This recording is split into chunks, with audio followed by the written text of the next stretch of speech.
ಎಲ್ಲರಿಗೂ ನಮಸ್ಕಾರ. ನಾನು ಈ ದಿನ ಸೊಪ್ಪಿನ ಸೊಪ್ಪನ್ನು ಸೋಸ್ಕೊಂಡು 2 ಸಲ 3 ಸಲ ನೀರಲ್ಲಿ ತೊಳ್ಕೊಂಡು ರೆಡಿ ಮಾಡ್ಕೊಂಡಿದ್ದೀನಿ. ಇದು ತುಂಬ ಚೆನ್ನಾಗಿದೆ. ಇದ್ರ ಜೊತೆಗೆ ಪರ್ಫೆಕ್ಟ್ ಕಾಂಬಿನೇಷನ್ ಅಂತಂದರೆ ಹೆಸರು ಕಾಳು ಮತ್ತು ಕಿರಿಕ್ಸಾಲೆ ಸೊಪ್ಪು ಹಾಕಿ ನಾನಿವತ್ತು ಬಸ್ಸಾರು ಮಾಡ್ತಾ ಇದ್ದೀನಿ. ಈಗ ಇದನ್ನು ತೊಳೆದು ನೆನೆ ಹಾಕೇನಿಲ್ಲ, ಒಣ ಕಾಳೆ. ಈಗ ಇದನ್ನು ಹೆಚ್ಕೊಂಡು ಕುಕ್ಕರ್ನಲ್ಲೇ ನಾನು ಬೇಯಿಸ್ಕೊಳ್ತಾ ಇದ್ದೀನಿ. ನೋಡಿ, ಇದರಲ್ಲಿ ಬಸ್ಸಾರು ಮಾಡೋದ್ರಿಂದ ನಾನು 5-6 ಪಟ್ಟು ನೀರು ಹಾಕಿದ್ದೀನಿ. ಈಗ ನೋಡಿ, ಇಷ್ಟು ಉಪ್ಪನ್ನು ಹಾಕ್ತಾ ಇದ್ದೀನಿ. ಈಗ ನಾನು ಕುಕ್ಕರ್ ಮುಚ್ಚಳ ಮುಚ್ಚಿಬಿಟ್ಟು ಒಂದು 3 ವಿಷಲ್ ಮಾಡಿಸ್ಕೊಳ್ತಾ ಇದ್ದೀನಿ. ಆಫ್ ಮಾಡಿದ್ದೀನಿ. ನೋಡಿ, ಈಗ ಸೊಪ್ಪನ್ನೆಲ್ಲ ಒಂದು ಸ್ವಲ್ಪ ದಪ್ಪಗೆ ಹೆಚ್ಕೊಳ್ತಾ ಇದ್ದೀನಿ. 2-3 ಸತಿ ತೊಳೆದಿರೋದ್ರಿಂದ ಹೆಚ್ಚಾದ್ಮೇಲೆ ತೊಳೆಯೋದು ಬೇಡ. ನೋಡಿ, ಸೊಪ್ಪುಗಳನ್ನು ಒಂದು ಸ್ವಲ್ಪ ಇಷ್ಟಿಷ್ಟು ದಪ್ಪ ಹೆಚ್ಚಿದ್ರೆ ಸಾಕು, ತೀರ ಸಣ್ಣಗೆ ಹೆಚ್ಚೋದು ಬೇಡ. ಎಲ್ಲ ಒಂದಕ್ಕೆ ತುಂಬಿಟ್ಕೊಂಡಿದ್ದೀನಿ. ಈಗ ಈರುಳ್ಳಿ ಕೂಡ ಹೆಚ್ಚ್ತಾ ಇದ್ದೀನಿ. ನಾನಿವತ್ತು ಒಂದೇ ಈರುಳ್ಳಿ ತೊಗೊಳ್ತಾ ಇದ್ದೀನಿ.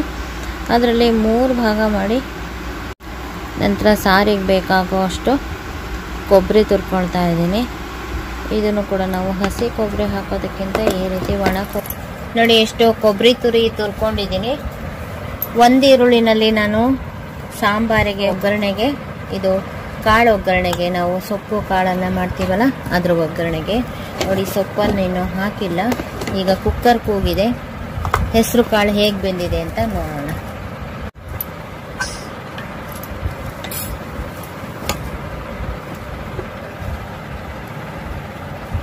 ನೋಡಿ, ಪ್ರೆಷರ್ ಇಳಿದು ಈಗ ತೆಗೆದಿದ್ದೀನಿ. ಈಗ ನಾವು ಇದಕ್ಕೆ ಸೊಪ್ಪನ್ನು ತುಂಬಬೇಕು.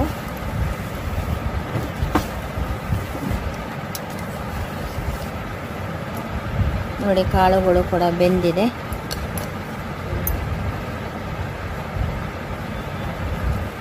ಚೆನ್ನಾಗಿ ಬೆಂದಿದೆ. ಕಾಳಿಗೆ ಅಂತ ಒಂದು ಸ್ವಲ್ಪ ಉಪ್ಪು ಹಾಕಿದ್ದೆ ನಾನು.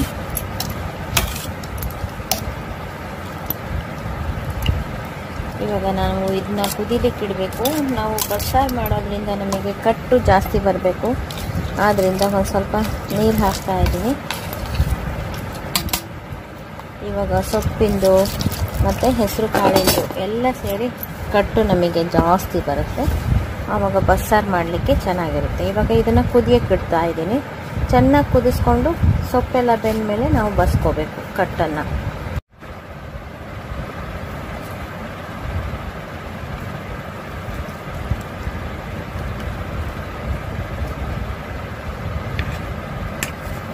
ಹುಣಸೆ ಹಣ್ಣನ್ನು ತೊಳೆದ್ಬಿಟ್ಟು ಕುಕ್ಕರಲ್ಲಿ ಇತ್ತಲ್ಲ ಕಟ್ಟು, ಆ ಕಟ್ಟನ್ನು ಸೋಸಿದ್ದೀನಿ ಇದ್ರೊಳಗಡೆ. ಬೇಗ ನೆನೆಯುತ್ತೆ, ಬಿಸಿ ಇರುತ್ತಲ್ಲ ಕಟ್ಟು, ಆದ್ದರಿಂದ ಬೇಗ ನೆನೆಯುತ್ತೆ ಅಂತ. ಇದು ರುಬ್ಲಿಕ್ಕೆ ಇದ್ರ ಜೊತೆಗೆ ಇನ್ನೇನು ಹಾಕಬೇಕು ಅಂತ ತೋರಿಸ್ತೀನಿ. ನೋಡಿ, ಇಷ್ಟು ಕೊಬ್ಬರಿ ಪುಡಿ ಮತ್ತು ಇದು ಸಾರಿನ ಪುಡಿ, ಇದು ಖಾರದ ಪುಡಿ, ಅದ್ರ ಜೊತೆಗೆ ಇಷ್ಟು ಬೆಳ್ಳುಳ್ಳಿ ಹಾಕ್ಕೊಂಡಿದ್ದೀನಿ ಮತ್ತು ಹಸಿ ಈರುಳ್ಳಿ ಹಾಕ್ಕೊಂಡಿದ್ದೀನಿ ಮತ್ತು ಹುಣಸೆ ಹಣ್ಣು ನೆನೆಸಿಟ್ಕೊಂಡಿರೋ ಅಂಥದ್ದು, ಇದಿಷ್ಟನ್ನು ಹಾಕ್ಕೊಂಡು ನಾನು ಬಸ್ಸಾರಿಗೆ ರುಬ್ತಾ ಇದ್ದೀನಿ. ಇದ್ರ ಜೊತೆಗೆ ನಾವೀಗ ಕಾಳು ಬೇಯಕ್ಕೆ ಹಾಕಿದ್ದೀವಲ್ಲ ಅದರೊಳಗೆ ಒಂದು ಸೌಟು ಇದಕ್ಕೆ ಹಾಕ್ಕೊಳ್ಬೇಕು. ನೋಡಿ, ಸೊಪ್ಪು ಹೆಸರು ಕಾಳು ಇವಾಗ ಚೆನ್ನಾಗಿ ಬೇಯ್ತಾ ಇದೆ.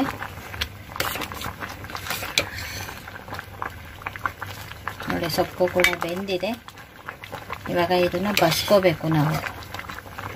ನಾವು ಕಾಳು ಬೇಯಬೇಕಾದ್ರೆ ಉಪ್ಪು ಹಾಕಿದ್ವಿ, ಅದೇ ಸಾಕಾಗಿದೆ. ನೋಡಿ, ಕಟ್ಟು ಈ ರೀತಿ ಚೆನ್ನಾಗಿ ಬಂದಿರುತ್ತೆ. ಈಗ ನಾವು ರುಬ್ಲಿಕ್ಕೆ ಇದರಲ್ಲಿ ನೋಡಿ ಇಷ್ಟನ್ನು ರುಬ್ಲಿಕ್ಕೆ ಹಾಕ್ಕೋಬೇಕು. ಇದನ್ನು ನಾನು ಹಾಕ್ಕೊಳ್ತಾ ಇದ್ದೀನಿ, ರುಬ್ಲಿಕ್ಕೆ ಹಾಕ್ಕೊತೀನಿ. ಇದನ್ನು ಇವಾಗ ಗ್ಯಾಸ್ ಆಫ್ ಮಾಡಿ ಇದನ್ನು ಬಸ್ಕೋತಾ ಇದ್ದೀನಿ. ನೋಡಿ, ಗ್ಯಾಸ್ ಆಫ್ ಮಾಡಿದ್ದೀನಿ. ಈಗ ಇದನ್ನು ಬಸ್ದು ಕಾಳು ಬೇರೆ ಕಟ್ಟು ಬೇರೆ ಮಾಡ್ಕೊಳ್ತಾ ಇದ್ದೀನಿ.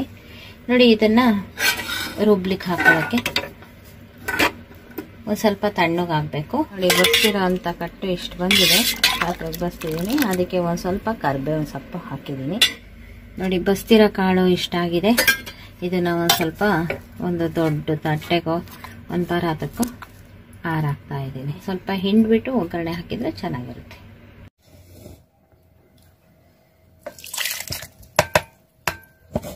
ನೋಡಿ, ಜಾರಿಗೆ ನಾನು ಎಲ್ಲದನ್ನು ರುಬ್ಲಿಕ್ಕೆ ಹಾಕ್ಕೊಳ್ತಾ ಇದ್ದೀನಿ.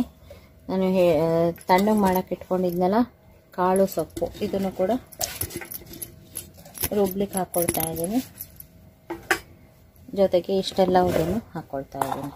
ಖಾರದ ಪುಡಿ, ಕೊತ್ತಂಬರಿ ಪುಡಿ, ಈರುಳ್ಳಿ, ಕೊಬ್ಬರಿ. ನಾವು ಈರುಳ್ಳಿ ಬೆಳ್ಳುಳ್ಳಿನ ಎಣ್ಣೆಯಲ್ಲಿ ಮಾಗಿಸ್ಕೊಂಡಿಲ್ಲ, ಹಸಿ ಈರುಳ್ಳಿ ಹಸಿ ಬೆಳ್ಳುಳ್ಳಿನೇ ಹಾಕಿ ಮಾಡ್ತಾ ಇದ್ದೀನಿ. ಅದ್ರ ಜೊತೆಗೆ ನೋಡಿ ಜೀರಿಗೆ ಮತ್ತು ಕಾಳುಮೆಣಸು ಇಷ್ಟನ್ನು ಹಾಕ್ತಾ ಇದ್ದೀನಿ. ಇದು ನಾವು ಸಣ್ಣಗೆ ರುಬ್ಕೋಬೇಕು. ನೋಡಿ, ನುಣ್ಣು ಖಾರ ರುಬ್ಕೊಂಡಿದ್ದೀನಿ. ಇದನ್ನೆಲ್ಲ ನೀರು ಹಾಕಿ ಹದ ಮಾಡ್ಕೊಳ್ತಾ ಇದ್ದೀನಿ. ಯಾಕೆಂದರೆ ನಾವು ಒಗ್ಗರಣೆಗೆ ಫಸ್ಟು ಈ ಖಾರನೇ ಹಾಕಿ ಕುದಿಸ್ಬೇಕು. ನೋಡಿ, ಜಾರನ್ನೆಲ್ಲ ತೊಳೆದು ಈ ರೀತಿ ಹದವಾಗಿ ನೀರು ಹಾಕ್ಕೊಂಡು ನಾನು ರುಬ್ಬಿರೋ ಖಾರನ ಒಂದು ಪಾತ್ರೆಗೆ ಹಾಕ್ಕೊಂಡಿದ್ದೀನಿ. ನೋಡಿ, ಇದಕ್ಕೆ ಇನ್ನೊಂದು ಸ್ವಲ್ಪ ಜಾರ್ ತೊಳೆದಿದ್ದ ನೀರು ಕೂಡ ಹಾಕ್ಕೊಂಡಿದ್ದೀನಿ. ಈಗ ನಾನು ಇದನ್ನು ಕುದಿಯೋಕೆ ಕೊಡ್ತಾ ಇದ್ದೀನಿ. ಇದು ಚೆನ್ನಾಗಿ ಕುದಿಬೇಕು. ನೋಡಿ, ಇದು ಖಾರ ರುಬ್ಬಬೇಕಾದ್ರೆ ಉಪ್ಪು ಕೂಡ ಹಾಕ್ಕೊಂಡಿದ್ದೀನಿ. ನೋಡಿ, ಇಷ್ಟು ಒಂದು ಗೋಲಿ ಗಾತ್ರದ ಬೆಲ್ಲದ ಪೀಸನ್ನು ಪೀಸ್ ಮಾಡಿ ಇದರೊಳಗಡೆ ಹಾಕ್ತಾ ಇದ್ದೀನಿ. ಈಗ ಇದನ್ನು ಚೆನ್ನಾಗಿ ಕುದಿಸ್ಕೊಳ್ಬೇಕು. ಒಲೆ ಮೇಲಿಟ್ಟು ಕುದಿಸ್ತೀನಿ. ನಾನು ಒಗ್ಗರಣೆನ ಲಾಸ್ಟಿಗೆ ಹಾಕ್ತೀನಿ. ನೋಡಿ, ರುಬ್ಬಿರೋ ಅಂಥ ಖಾರ 5 ನಿಮಿಷ ಸಖತ್ತಾಗಿ ಕುದ್ದಿದೆ. 2 ನಿಮಿಷ ಕುದಿ ಬರೋದಕ್ಕೆ, 5 ನಿಮಿಷ ಕುದಿಯೋದಕ್ಕೆ. ನೋಡಿ, ಇವಾಗ ಸಖತ್ತಾಗಿ ಕುದೀತಾ ಇದೆ. ಈ ರೀತಿ ಕುದಿಬೇಕಾದ್ರೆ ನಾವು ಈಗ ಕಟ್ಟನ್ನು ಹಾಕಬೇಕು. ನೋಡಿ, ಈಗ ಬಸ್ತಿಟ್ಕೊಂಡಿರೋ ಅಂಥ ಕಟ್ಟನ್ನು ನಾನು ಹಾಕ್ತಾ ಇದ್ದೀನಿ. ಹೆಸರು ಕಾಳು, ಸೊಪ್ಪು ಎರಡನ್ನು ಬೇಯಿಸಿದಂಥ ಕಟ್ಟನ್ನು ಹಾಕಿದ್ದೀನಿ. ಈಗ ಕಟ್ ಹಾಕಿದ್ಮೇಲೂ ಅಷ್ಟೇ ಚೆನ್ನಾಗಿ ಕುದಿಬೇಕು. ಮಳ ಮಳ ಮಳ ಮಳ ಮಳ ಕುದಿಬೇಕು. ಆವಾಗಲೇ ಚೆನ್ನಾಗಾಗೋದು.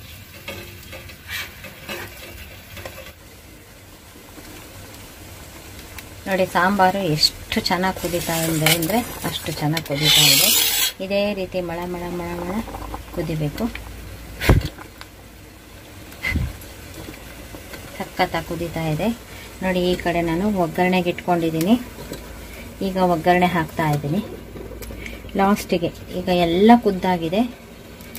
ಈಗ ಲಾಸ್ಟಿಗೆ ಇದಕ್ಕೆ ಒಗ್ಗರಣೆ ಹಾಕ್ತಾ ಇದ್ದೀನಿ.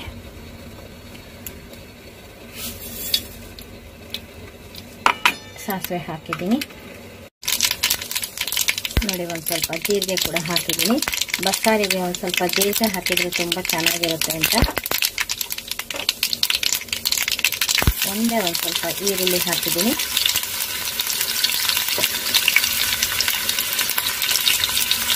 ಅದ್ರ ಜೊತೆಗೆ ಕರಿಬೇವು ಮತ್ತು ಒಣಮೆಣಸಿನಕಾಯಿ. ಇದು ಬಸ್ಸಾರಿಗೆ ತುಂಬ ಚೆನ್ನಾಗಿರುತ್ತೆ.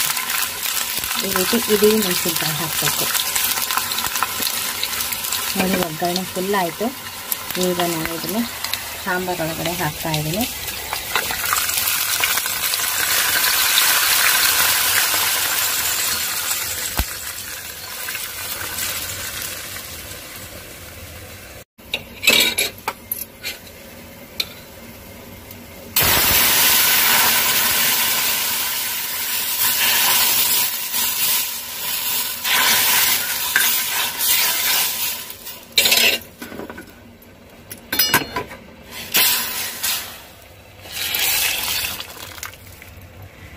ನೋಡಿ, ಇವಾಗ ಸಖತ್ತಾಗಿರೋವಂಥ ಸಾಂಬಾರು ರೆಡಿ ಆಯಿತು.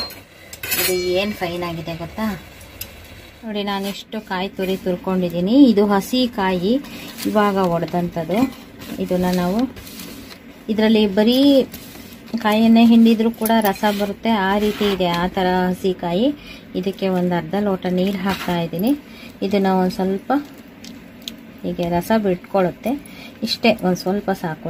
ಯಾಕೆಂದರೆ ನಾವು ಈ ಕಾಯನ್ನು ಉಪಯೋಗಿಸ್ತಾ ಇದ್ದೀವಿ, ರಸನೂ ಉಪಯೋಗಿಸ್ಕೊಳ್ತಾ ಇದ್ದೀವಿ. ಹೀಗೆ ಹಿಂಡ್ಕೊಂಡ್ಬಿಟ್ರೆ ಇದು ತೆಂಗಿನಕಾಯಿ ಹಾಗೆ ಬರುತ್ತೆ. ಒಂದು ಸ್ವಲ್ಪ ರಸ ಬಿಟ್ಕೊಳ್ಳುತ್ತೆ ಇದು. ರುಬ್ಬಿ ಏನು ರಸ ತೆಗೆಯೋದು ಬೇಡ. ಈ ರಸನ ನಾವು ಸಾಂಬಾರಿಗೆ ಹಾಕಬೇಕು. ಇದನ್ನು ನಾವು ಸಾಂಬಾರು ಚೆನ್ನಾಗಿ ಕುದಿಯೋಕೆ ಬರುತ್ತಲ್ಲ ಅದಕ್ಕಿಂತ ಮುಂಚೆನೆ ಈ ರೀತಿ ಸಾರಿಗೆ ಬೆರೆಸ್ಬೇಕು. ಆವಾಗ ತುಂಬ ಟೇಸ್ಟ್ಫುಲ್ ಆಗುತ್ತೆ. ಇವಾಗ ಚೆನ್ನಾಗಿ ಕುದಿಸ್ಕೋಬೇಕು. ಸಖತ್ತಾಗಿರುತ್ತೆ ಸಾಂಬಾರು, ಸಖತ್ತಾಗಿರುತ್ತೆ ನೋಡಿ. ಇವಾಗ ಗ್ಯಾಸ್ ಆಫ್ ಮಾಡಿದ್ದೀನಿ. ಒಂದು ಸ್ವಲ್ಪ ಇದಕ್ಕೆ ಹಸಿ ಕರಿಬೇವು ಹಾಕಿದ್ದೀನಿ. ಇದು ಘಮ ತುಂಬ ಚೆನ್ನಾಗಿ ಬರುತ್ತೆ. ಬಿಸಿ ಇದ್ದಾಗಲೇ ಹೀಗೆ ಹಸಿ ಕರಿಬೇವು ಹಾಕಿ ಮುಚ್ಚಿಟ್ಬಿಟ್ರೆ ಚೆನ್ನಾಗಾಗುತ್ತೆ. ಈಗ ನೋಡಿ, ನಾನು ಪಕ್ಕದ ಒಲೆ ಮೇಲೆ ಕಾಳು ಒಗ್ಗರಣೆಗೆ ಬಾಣಲೆ ಇಟ್ಟಿದ್ದೀನಿ. ಇದಕ್ಕೆ ನಾನು ಕರ್ದಂಥ ಎಣ್ಣೆ ಇರುತ್ತಲ್ಲ, ಬೋಂಡ ಎಲ್ಲ ಕರ್ದಿರ್ತೀವಲ್ಲ, ಆ ಎಣ್ಣೆನೇ ಹಾಕಿದ್ದೀನಿ. ಈಗ ಒಗ್ಗರಣೆ ಮಾಡ್ಕೊಳ್ಳೋಣ. ಎಣ್ಣೆ ಕಾದಿದೆ, ನಾನು ಸಾಸಿವೆ ಹಾಕ್ತಾ ಇದ್ದೀನಿ. ಆನಂತರ ನೋಡಿ ಕರಿಬೇವು, ಒಣಮೆಣಸಿನಕಾಯಿ ಮತ್ತು ಈರುಳ್ಳಿ ಅಷ್ಟನ್ನು ಹಾಕ್ತಾ ಇದ್ದೀನಿ. ನೋಡಿ, ಕಾಳಿಗೆ ಒಗ್ಗರಣೆ ಹಾಕ್ತಿದ್ನಲ್ಲ, ಈ ಒಗ್ಗರಣೆ ಕೂಡ ಹದವಾಗಿದೆ. ಈಗ ನಾವು ಈ ತೆಂಗಿನಕಾಯಿಯನ್ನು ಹಾಕಬೇಕು. ರಸನ ಹಿಂಡ್ಕೊಂಡು ಇಟ್ಕೊಂಡಿದ್ದೀವಲ್ಲ, ಆ ತೆಂಗಿನಕಾಯಿನ ಹಾಕಬೇಕು.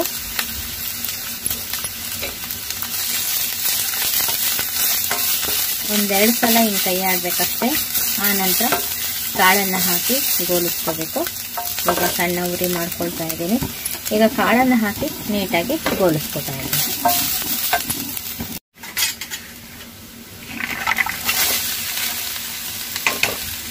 ನಾನು ಕಾಳಿನಲ್ಲಿ ಒಂದು ಸ್ವಲ್ಪ ರಸ ಹಿಂಡ್ಕೊಂಡಿದ್ದೀನಿ. ರಸ ಹಿಂಡ್ಕೊಂಡ್ಬಿಟ್ಟು ಉದುದ್ರಾಗೋ ಹಂಗೆ ಮಾಡ್ಕೊಂಡಿದ್ದೀನಿ. ಇದನ್ನು ನೀಟಾಗಿ ಫ್ರೈ ಮಾಡಿ ನೋಡಿ. ಈ ಸಾಂಬಾರಿನ ರೆಸಿಪಿ ಹೇಳ್ಕೊಟ್ಟಿದ್ದೀನಿ. ಬಸ್ಸಾರು, ಎಲ್ಲ ಬಸ್ಸಾರನ್ನು ಒಂದೇ ರೀತಿ ಮಾಡೋದಲ್ಲ, ಇದು ಡಿಫ್ರೆಂಟ್ ಟೈಪ್ ಬಸ್ಸಾರು. ಇದರ ಅನುಕೂಲ ಕೂಡ ಪಡ್ಕೊಳ್ತೀರಾ ಅಂತ ನಾನು ಈ ವಿಡಿಯೋ ಮಾಡಿ ತೋರಿಸಿದ್ದೀನಿ. ಈ ವಿಡಿಯೋ ನಿಮಗೂ ಇಷ್ಟ ಆಗಿದ್ದರೆ ಲೈಕ್ ಮಾಡಿ, ಶೇರ್ ಮಾಡಿ ಮತ್ತು ನಮ್ಮ ಚಾನಲ್ಗೆ ಇದುವರೆಗೂ ಸಬ್ಸ್ಕ್ರೈಬ್ ಆಗಿಲ್ಲ ಅಂದರೆ ಈ ಕ್ಷಣದಿಂದ ಸಬ್ಸ್ಕ್ರೈಬ್ ಆದರೆ ನಿಮ್ಮ ದಿನನಿತ್ಯದ ಅನುಕೂಲಕ್ಕೆ ಬರುವಂತಹ ವಿಡಿಯೋಗಳನ್ನೇ ನಾನು ಮಾಡ್ತಾ ಇರ್ತೀನಿ. Thank you for watching.